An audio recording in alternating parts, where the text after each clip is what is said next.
இந்த சங்கமானது வந்து பாத்தீங்கன்னா அனைத்து முதலியார், அனைத்து பிள்ளைமார், வேளாளர் அகமுடி முதலியார், செங்குந்த முதலியார், ஆற்காடு முதலியார் எல்லாருக்கும் பொதுவான சங்கம். எங்க சங்கத்துல தொழிலதிபரும் இருக்கிறாங்க, சினிமா டைரக்டரும் இருக்கிறாங்க, பெட்ரோல் பங்க் வச்சினருக்கும் இருக்கிறாங்க. ஏன் சாமியார் இருக்கக்கூடாதா? நித்யானந்தா சுவாமின்றவர் வந்து அவர் முதலியார் சமுதாயன்றதை நாங்க இப்பதான் தெரிஞ்சு கண்டுபிடிச்சு அதை எடுத்து நாங்க சொல்லி கொண்டிருக்கிறோம்.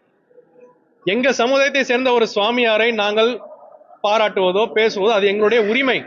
அதை பண்ணக்கூடாதுன்னு எதுவும் சொல்ல முடியாது. ஏனென்றால் நித்யானந்தாவே நாங்க எங்க சங்கத்துல சேர்க்க போறோம். சந்தோஷமா உங்களுக்கு?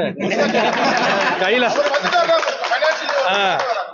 அதனால இந்த நிகழ்ச்சியில் வாயிலா சுவாமி நித்யானந்தாவே தமிழக நீதி சங்கத்தில் ஒரு பொறுப்புக்கு வரணும். நாங்க எல்லாரும் கைலாசாலையும் நாங்க வந்து தமிழக நீதி சங்கம் ஒரு பிரான்ச், ஒரு மாவட்டம் ஓபன் பண்ணிருக்கோம். கைலாசாவிலே தமிழக நீதி சங்கம் கொடியை ஏற்றி அங்க ஒரு கிளையை நாங்களும் உருவாக்க போகிறோம். நித்யானந்தா சுவாமிகள் தான் அதுக்கு வந்து இது பண்ணும். என்ன திடீர்னு நித்யானந்தான் பேச என்னங்க இது? அதாவது தமிழக நீதி சங்கத்துக்கு மாநாட்டுக்கு சுவாமி பகவான் நித்யானந்தா வருவார்ன்ற கேள்வி எனக்கு தெரியாது. அவர் எங்க இருக்கிறாருன்னு எனக்கு தெரியாது. அவரு வந்து பாத்தீங்கன்னா கைலாசால இருப்பதாக சொல்லுகிறார்கள். கைலாசா எங்க இருக்குதுன்னு எங்களுக்கும் தெரியல, அது சுவாமியா சொன்னாதான் தெரியும்.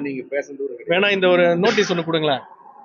இந்த பத்திரிகையாளர் சந்திப்பு வாயிலாக திருவண்ணாமலையில பிறந்த நம்மளுடைய முதலியார் சமுதாயத்தை சேர்ந்த சுவாமி நித்யானந்தாவை தமிழக நீதி சங்கத்தின் மாநில மாநாட்டுக்கு நாங்கள் ஓப்பனாக அழைக்கிறோம். சுவாமி அவர்கள் வருவார் நினைக்கிறேன். தூணிலும் இருப்பார், துரும்பிலும் இருப்பார்னு சொல்றாங்க. வந்தால் சந்தோஷம். சுவாமி நித்யானந்தா கைலாசத்துக்கு இந்த அழைப்பு இந்த பத்திரிகை செய்தி வாயிலாக போகட்டும்.